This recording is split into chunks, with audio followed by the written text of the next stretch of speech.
It is very rare that a supporting character from a previous game goes on to become the star of the next game. In my time gaming, I can think of only 3 examples. Leaf for Fire Emblem Thracia 776, Mizuki for I the Somnium Files Nirvana Initiative, and Kevin Graham for Trails in the Sky the Third. It's not surprising why this is an uncommon phenomenon. Firstly, a lot of games are self-contained, so the potential for follow-up with the same characters is unusual. And secondly, it's a hard thing to pull off. Kevin Graham is the example for how to make the jump from supporting character to lead character. These days, he is unfortunately more associated with the memes of his lack of appearances in the later games of the series than he is for what he's actually done story-wise, but the main reason we want him back so badly is because he's amazing. I say that as someone who couldn't stand Kevin when he first appeared in the series, and yet not only was he a revelation in Sky the Third, but he is now one of my favorite characters in the series. I feel that many of my fellow Trails fans agree, and now it's time to go in depth and see exactly how Falcom constructed such a fantastic character. Usually I go into a character's background before getting into their character journey. In this particular case, because Kevin's background is so crucial to Sky the Third's plot and not when we first meet him, I'll give a quick background on Kevin as we meet him in Sky's second chapter. Kevin Graham is an insensitive jerk.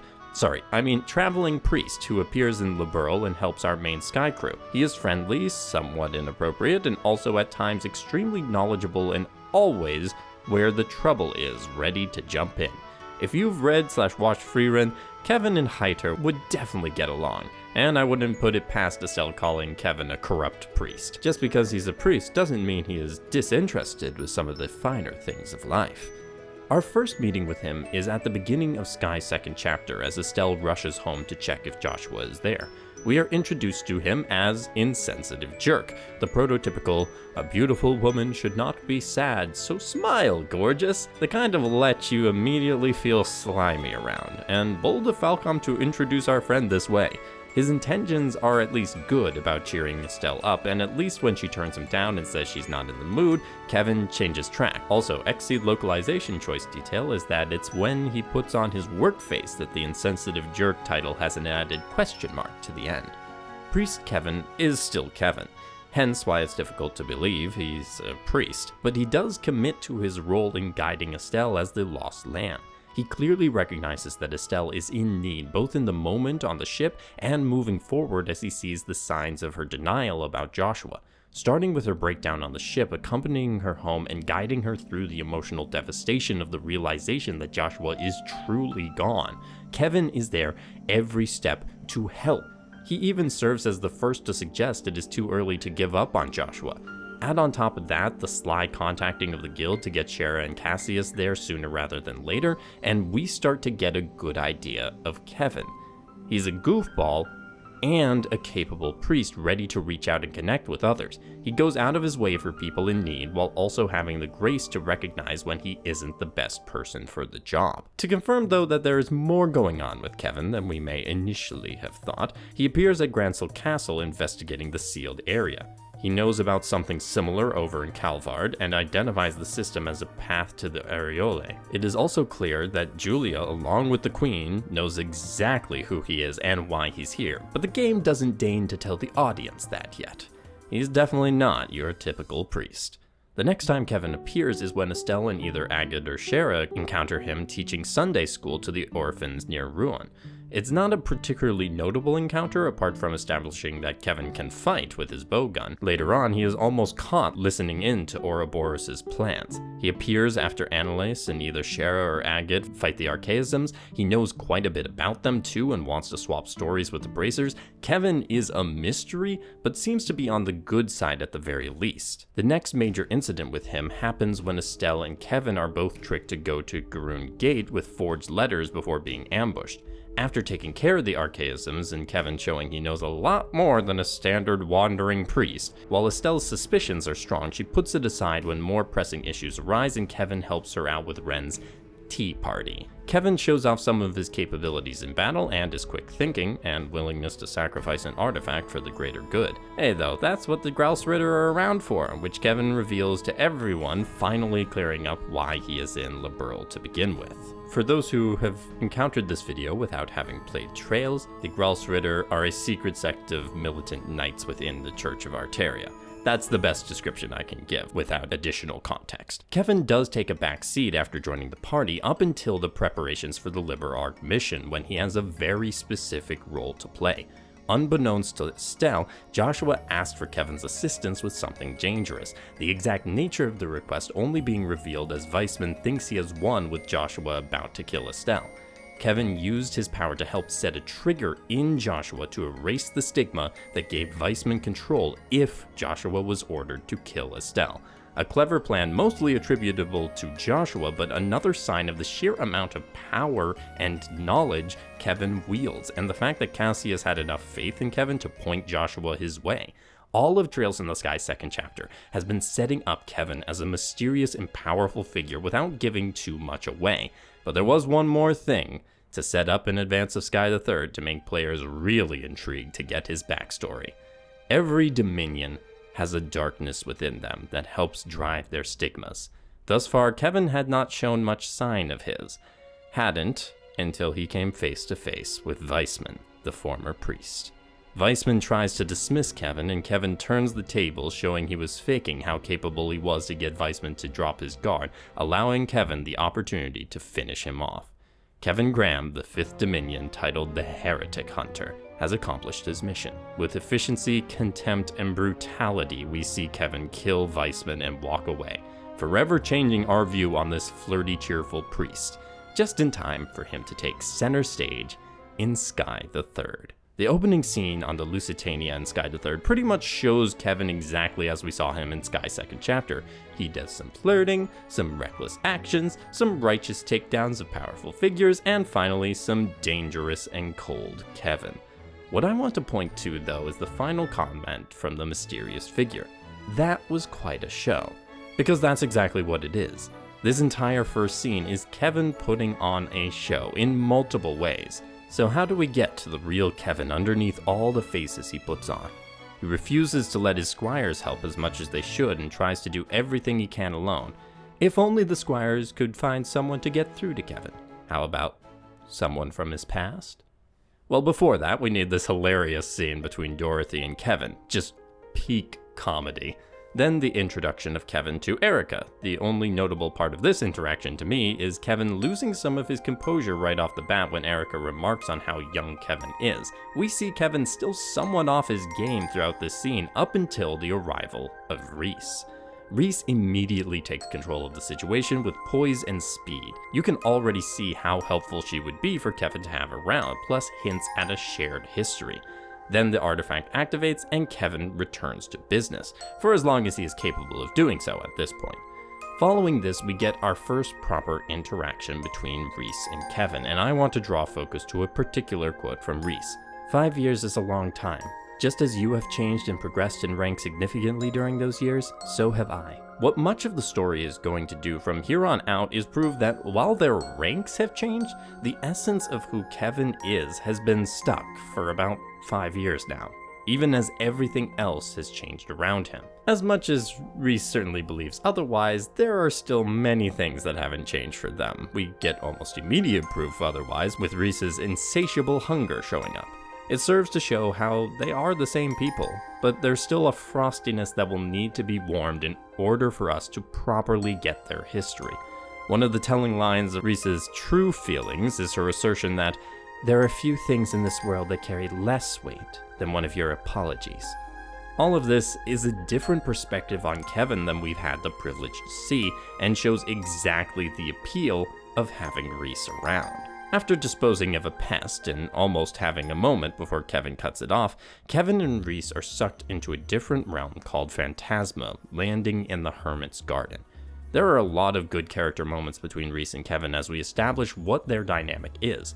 Focusing on Reese, we see her protectiveness for Kevin with the artifact argument, her clear happiness at seeing that Kevin still has kept up fishing, and referencing Kevin's cooking. All of it contrasts with how she has generally been treating him to this point. We are also privy to some of Kevin's thoughts, which tend towards protectiveness as well. Kevin and Reese clearly still care for each other, which adds more intrigue as to what happened that caused the rift between them. I like the contrast between the two mysteries playing out, the bigger Phantasma one and the more personal Kevin and Reese one. And as those who have played the games know, those aren't as separate as you might think. Those who have played Trails in the Sky III know it has a unique structure with many side adventures with the different doors. Since this video is about Kevin specifically though, we will be sticking pretty much solely to the main story. It is at the end of the different sections/chapters that we get the biggest story moments for Kevin, and our first one is a doozy. As the strange man says, "Calm yourself, Kevin Graham. Your suffering is only just beginning." Due to the strange man being responsible for Kevin and Reese being there, this statement draws an immediate connection between Kevin and the place they are, and it's not a friendly one. This lord wants to torture Kevin, and that's the journey we are on. Then we have our first flashback and our first glimpse of the much referenced sister of Reese, Rufina Argent. We see Kevin as a kid, stuck out in the snow until he is found by Reese and brought out of his shell by Rufina. Kid Kevin, though, is not the affable adult we know. He is surly and miserable. Even when Rufina creatively and disturbingly gets him to perk up, he is angry and completely unlike the Kevin we know now. We don't see the results of this first encounter, which piles another character mystery onto us with the promise of more if we finish another chapter. Effective storytelling indeed. Once the flashback ends, we also get the context that Rufina died roughly 5 years ago, which we can easily connect back to how long it's been since Kevin and Reese talked. Then we have the Lord of Phantasma themselves stepping into the picture, a figure who Kevin is not as surprised to see as everyone else. At first, the Lord's speech is not targeted at Kevin, although it is telling when the Lord calls devotion and love blinding. After defeating the devil, though, the Lord turns their attention to Kevin. Poor, pitiful Kevin. Their words to Kevin hint at a connection, some history that manifested this shadow. Now, those who have played know exactly the scene that flashes before Kevin in that moment, but all I'll go into here is that Kevin knows it is him. He knows that the phantom before him is a result of his actions and sins, and he very well could know at this point exactly who the Lord of Phantasma is. Nothing is confirmed, but that is my guess. He either knows, or the only way he couldn't know is if he was deeply in denial. Either way, Kevin plays it cool for a moment before the Lord cuts into him again with, "Spouting cryptic nonsense is simply what I do." That is what you believe, is it? Then it must be true. That sets Kevin over the edge and his composure is gone. He does still show his observation skills in assessing the situation, but Kevin lost control in a way we've never seen him do before. With that comes a new chapter and a new flashback. It starts off with Kevin's mother's final words to him, the last words either of them ever expected him to hear. After waking from the memory, young Kevin remarks, "How long is it going to take before it goes away?" A sentiment that the Kevins across time can relate to. We also see more of how Reese and Kevin were as kids. Kevin specifically spends a lot of time worried about Rufina and being able to live up to her expectations. His dynamic with Rufina is also a fun one to observe, with Rufina teasing Kevin. Now you know where Kevin got his teasing nature from. Honestly, just seeing the three of them together is heartwarming, but with the undercurrent of dread knowing what is to come. After releasing Chloe, the party has the usual conversation and all seems well, except Reese is quiet at one point.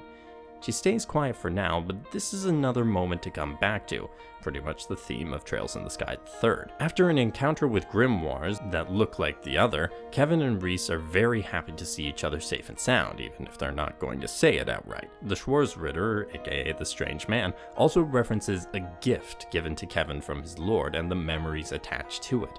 Again, these comments provoke increasingly harsh and aggressive reactions from Kevin. It really seems as if we are building up to something big.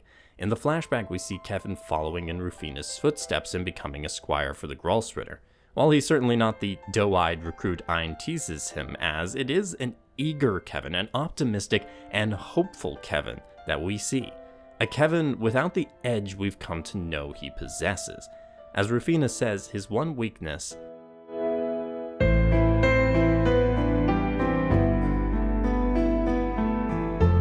the poor boy is just far too kind. Upon Olivier's arrival, he notices the connection between the Lord of Phantasma and Kevin. Despite his insight, Kevin doesn't bend and continues to deny that he knows who the Lord is. Reese then says she is unwell and won't participate in this next plane's investigation. Coincidence? I think not. Kevin, with some prompting, chases after her, to which Reese asks, "When are you going to stop acting?" Of course she knows. She's known him longer than anyone else, which is what makes her speech about her mixed emotions about his relationships with the others so heartbreaking. She knows about his guilt, about his reckless drive to throw himself into dangerous situations, but she thought that the events in Le Burl had helped Kevin move forward. Instead, he is the same, just better at hiding it around everyone except Reese.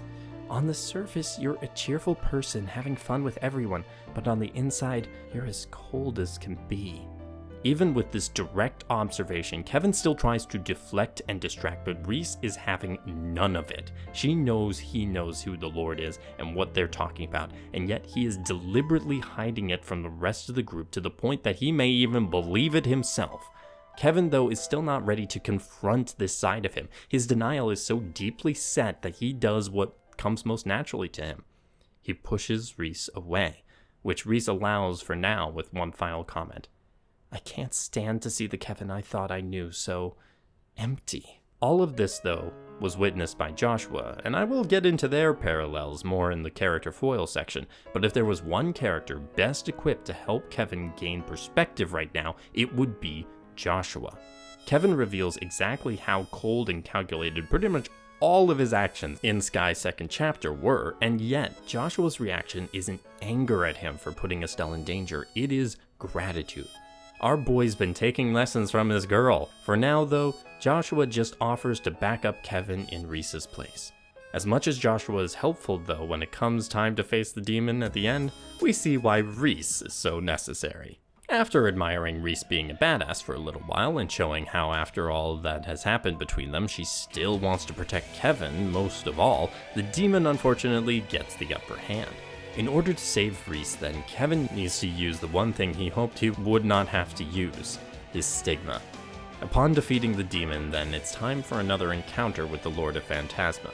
After Kevin once again feigns ignorance as to the Lord's identity, they call Kevin's bluff by offering to reveal their face if he only asks. Before he can respond, Reese steps in to help protect him from cryptic nonsense. As the Lord says, "If he doesn't understand my words, that is because he chooses not to by himself." Then they peace out, leaving Kevin with a lot to explain. But first, they have to free the one and only Estelle Bright. Estelle is the first to notice that Kevin is struggling after the battle. Even Reese was surprised before Kevin collapsed from the strain of using his stigma. As usual, our following chapter leads into another flashback, this one being Kevin in the aftermath of Rufina's death. Ein goes to check on Kevin, who is refusing food and water and asking Ein to kill him because he has lost his reason to live. Instead of obliging his asinine request, Ein tells him he has been assigned as the Fifth Dominion. When the nonplussed Kevin asks why me, Ein gives the reason that they will be relying on the Fifth Dominion in the place of the highly capable knight Rufina. Kevin's hollow, uncontrollable laughter is unnerving to say the least. After that subsides and Kevin takes the role, he asks Ein, "Throw me the really hard stuff, the kind you need to be a masochist to want to take on." Kinda telling on yourself, aren't you, Kevin? He also chooses the Heretic Hunter title in this moment, the lowest moment of his entire life. With Kevin unconscious, he can't get as much of a chance to develop, but at least as an audience, we get an explanation of what Kevin's stigma is and how it differs from Joshua's. Reese mentions that Kevin only uses his stigma when disposing of heretics, those whose sins are too great for them to ever be able to walk the path of righteousness ever again. Reese, along with the rest of the party, proceed to unseal the rest of the party members as well as give some power back to the hermit, Celeste. This leads to another flashback for Kevin from before Rufina's death. In it, not too much happens, but bear in mind the name Azure House. When we're back to the present, Celeste explains quite a bit about Phantasma until Kevin shows up. Unsurprisingly, Celeste understands that Kevin is the closest to the truth of what is happening here, and finally Kevin acknowledges that he knows more than he's been pretending to know. Kevin describes the person responsible as a cunning, arrogant, cold-hearted son of a bitch who doesn't even see people as people. Despite all this, he still refrains from telling the party who exactly he's referring to, asking for their trust in the meantime. He also reassures Reese that he is fine, and this time, instead of questioning it, Reese asks for just one thing: to not do anything that would make Rufina sad. Then it's time to proceed onwards towards unraveling the mystery of Phantasma, Rufina's death, and Kevin himself. After uncovering the Schwarzritter as Luve, Kevin and the others proceed onwards. This last piece of the puzzle is what Kevin needs to be completely sure who the Lord is, just in time for his return to the Azure House. Kevin warns Reese that once they unlock the chapel, she will learn the whole truth of what happened the day Rufina died, which for us, the audience, is a big finally. But before we proceed onwards, content warning for attempted murder, suicide, child abuse, and death. Before that, we get a revelation about Kevin and his mom. Reese described young Kevin as scary, and that's because Kevin feels responsible for his mom's death. He didn't directly kill her, but when his mom tried out of desperation to strangle him so at least he wouldn't suffer as much, he escaped and wandered around until returning home to find his mom dead. To him leaving home and being found and saved by Reese and Rufina, and also to the development of his stigma.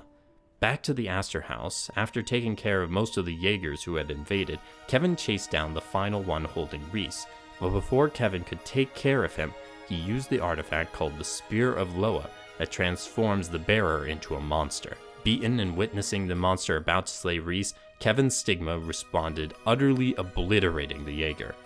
Kevin had no way to control the stigma though, and it was at that point that Rufina arrived. He protected Reese and then embraced Kevin while his stigma used the power of the spear to stab her. It wasn't that I couldn't save Rufina.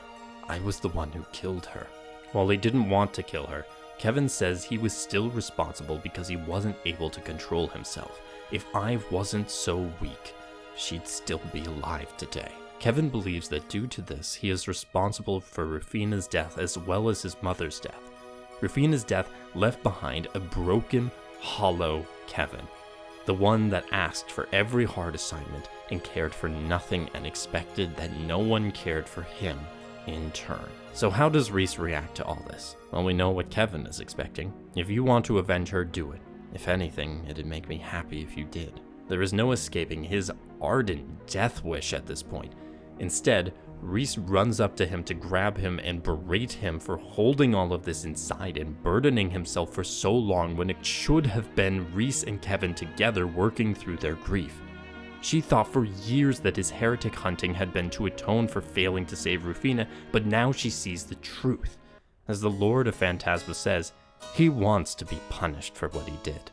And this time, when the Lord asks Kevin if he wishes to see the face beneath the mask, he says yes. Because he's already known. He knew it was Rufina from almost the very beginning. The only reason he couldn't say it before was because he didn't want to accept the truth. Finally, we get the third revelation of this series, that all of Phantasma is created from the desires and thoughts of Kevin. To echo his own words, the one responsible was a cunning, arrogant, cold-hearted son of a bitch who doesn't even see people as people. Now it's time for his punishment for his sins, and Kevin goes willingly to his hell. But Reese steps in and forces Kevin to remember what Rufina would have actually wanted for him. As punishment for her interference, Phantasma Rufina sends Reese down to the hellish 7th plane as Kevin breaks free to follow her down. Down in Gehenna, Kevin finally comes to the realization that his desire to sacrifice to save everyone else wasn't like Rufina. Rufina gave up her life because there was no other option, no way to protect both Kevin and Reese, but Kevin has other options, and most importantly, he has friends, allies, and at least one family member left to work and fight alongside to escape. That's exactly what they do. Past all the experiences that still haunt Kevin, all of the heretics he killed, and of course, his mom for good measure. From those truly malevolent people like Weissman, to the literal child warped by ritualistic abuse who didn't know any better, Kevin has to take every step living down all the actions he took as the heretic hunter in order to escape. He has to choose to live. With each step, Kevin is choosing life, choosing to move forward in spite of all his past, choosing to live through the hardship to find the joys of life that he's long been denying himself. The joys of friendship and family, of connection and belonging, and sometimes of loss and sorrow. Unsurprisingly, the group as a whole reassures Kevin and resolves to help everyone escape Phantasma. Before they can go, though, Kevin has one last thing to do: confront Rufina and the manifestation of his guilt and self-hatred at the center of all this. This is not the same Kevin facing his despair. He may still be a work in progress, but he understands now more than ever what the true Rufina would have wanted him to do. The only way to make a world a better place was for people to be strong together and make it that way. As Rufina says, "It looks like my attempts to punish you ended up having quite an unintended result." Although it's not really Rufina or even Kevin's conception of her, it's his stigma. So our final battle begins with Kevin fighting the literal embodiment of his trauma. The trauma from the death of his mother that was fed even more with the death of the older sister/mother figure of Rufina. After defeating the final boss, Kevin and Reese get one last chance to say goodbye to the real Rufina. Although brutally, the final requirement to defeat the stigma is to kill Rufina again. Kevin makes sure there are no other options before going through with it, but this time with the help of Reese. Together they are strong enough, and together they will remain from here on out. All of this experience, unsurprisingly, has majorly changed Kevin, as Commander Selnade observes, but the biggest change is a symbolic one that comes with the change of title. No longer is Kevin Graham the Heretic Hunter. Now the Fifth Dominion will be known as the Thousand-Hand Guardian. Kevin's appearances in Trails to Azure only go to show how, while he is more mature and a lot more emotionally stable, he's still the same Kevin. A jokester at heart whose recklessness causes Reese never-ending worry, but still working to achieve that dream Kevin and Reese inherited from Rufina. As of right now, that's where we leave off with Kevin. Whether he will reappear in the future Trails games, his main arc is finished with Sky the Third. Doesn't mean you can keep ignoring him though, Falcom! There are several themes that resonate through Kevin's journey. The first is the Trails staple theme of forgiveness and redemption. The second is with regards to trauma, and Kevin is a fascinating example of that. But let's start with redemption. By the point Kevin became the main character for Sky the Third, we'd already had a couple examples of redemption and how someone can move past their past. Joshua is the big one, with Estelle reaching out and bringing the light to a boy stuck in darkness for so long. Then you had Josette, the former Sky Bandit who gained redemption through her and her brother's actions in Sky's second chapter. Richard began his journey towards redemption as well in Sky's second chapter and into Sky the Third, and then you have Louvet who took one major step in his path to redemption before his death. You add Ren on top of that, and we have plenty of examples. Many of these characters directly address Kevin in Sky the Third when he talks about how unforgivable his actions were. Trails takes the train of thought that what matters is not really what you've done before, but your next action and what you do now. There are some who have, as Reese said, strayed so far from the path that they can never again walk the path of righteousness. But Kevin's not one of them. As much as he believed he was, he still had a path to redemption, but he needed help on that journey. Part of that was learning that you can have a positive impact even if your past actions have been bad.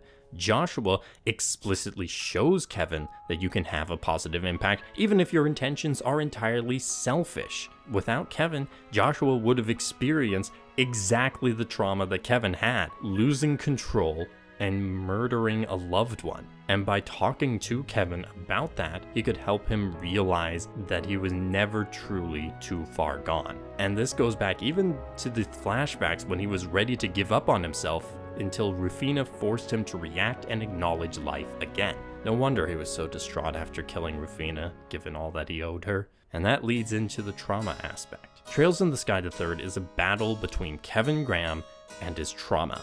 Literally, Phantasma is a manifestation by his stigma, which came about through his trauma, and it is populated by Kevin's destructive desire to be punished for his sins. Kevin's first big traumatic life experience came when his mother tried to smother him and was added to when he came back and found her dead. His dramatic response from that was to shut down until Rufina forced him to acknowledge life and those around him. Kevin then seriously bonded to Rufina. Every flashback with her alive is Kevin worrying about Rufina and trying to follow in her footsteps. Rufina became pretty much a replacement mother, which made it all the worse when the release of his stigma resulted in her death. What was the traumatic response to this? Trying to shut himself off from the world again. No one to help him, no one to get close to, no one to hurt, no one to love. In Trails in the Sky second chapter, we see both sides of that with his refusal to open up personally to the cast, a thing Reese calls him out on once she sees him with the other Sky cast members. He handles the execution of Weissman with ruthless efficiency and completely alone. Then the start of Sky the Third focuses on him doing an entire mission by himself and insisting he doesn't need any more than the bare-bones staff he already operates with. Kevin pushes everyone away. One, because after losing his mother and then surrogate mother / big sister, I think Kevin regards himself as cursed. Anyone close to him will get hurt, which is why he struggles early on with Reese joining him, because he still wants to protect her and doesn't want her hurt. Then we have his guilt and desire for punishment. He recklessly takes on every challenge facing him because Kevin feels that the only way he can be forgiven is to take down those worse than him or die trying. All of this while staying as isolated as possible. That's gonna warp someone's mind over time. Seeing Kevin go from this attitude all the way up until the later parts of Sky the Third is heart-wrenching when you discover why he is like this.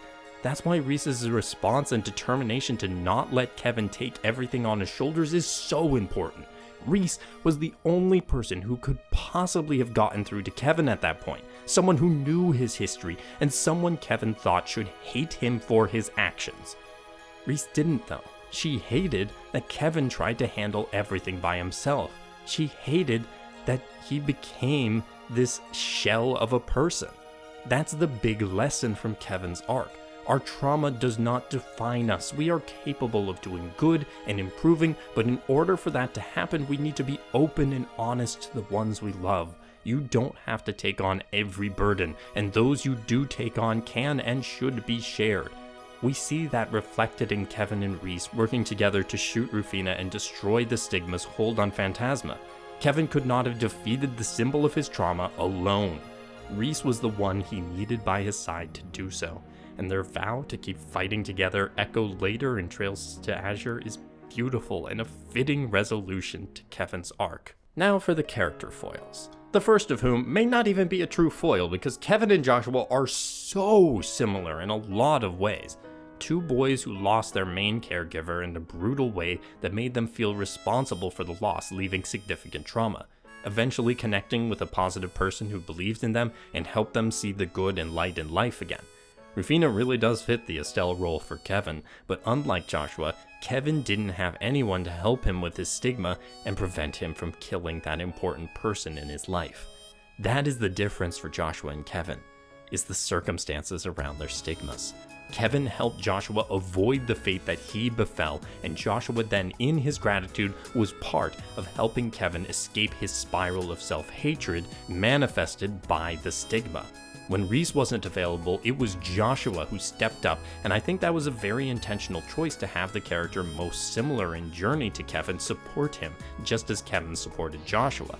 There are still notable differences in personality. Kevin is the more outgoing, lighthearted character with his joking, flirty attitude in Sky's second chapter. Joshua is a serious but calm character, but when either Kevin or Joshua's loved ones are threatened, they go cold and brutal. Both are hiding, but in different ways. Kevin deflects with jokes and keeps people at a distance, and Joshua is more prone to moving behind the scenes, both in his assassin past and his current role as the partner of the more brash and vocal Estelle. Reese and Rufina then take center stage, and I'm grouping them together because they really serve in a similar role that only differs due to their personalities and history with Kevin. The first part of their foil relationship to Kevin is how they treat the church and the job of knight and squire. Kevin is not very serious about the role and the duties around it. He may recognize it as important and knows the scripture, but he does not embody the general professionalism you expect from church staff. Granted, as we see in the series at large, that seems to be a Dominion special, but Reese and Rufina do take it seriously. They see it as a calling to help others. Certainly Rufina does at least, and Reese embraces that in her path towards following in her sister's footsteps, a commonality between Reese and Kevin, eventually. Both Rufina and Reese also pull Kevin out of despair and self-hatred after significant events. The Argent sisters are also very direct in their approaches, which is a good thing because given that Kevin is a Trails protagonist, anything other than a direct assault will not get through the denseness. Joking aside, the reason that Rufina and Reese work so well with Kevin is that nature. Reese's direct approach was exactly what Kevin needed in the early going when dealing with Erica Russell, otherwise Kevin would have hemmed and hawed all day long. As for similarities, Kevin and Reese are both prone to rush in when loved ones are in danger, see Jaeger assault at Astor House and Azure incident for Kevin, and Demon at Le Local plus Gehenna for Reese. That contrasts with Rufina, who is practical and does not take fights she cannot win unless there is no way out, hence why Luve and her could come to blows and both come out alive.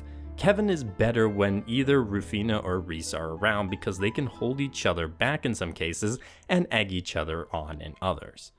Kevin Graham is an entertaining, emotionally rich character whose character arc is a joy to see. For those who haven't replayed through Trails in the Sky III, I encourage doing so just to see all the clues the game leaves for Kevin's psyche, how broken inside he is, and how it takes the one person left in the world who truly knows him to notice and start the steps towards the process of healing. Kevin's story of traumatic loss, self-loathing, and eventually forgiveness and achieving a new vision for how to move forward is compelling. While we do all miss our priesty boy in the more recent Trails games, we can take solace in the beauty of his arc in the Sky games. Kevin Graham is truly a special character in a series of special characters, and my appreciation for him only grew as I wrote this video, and I was already a fan. Side note, the video also made me appreciate Reese even more.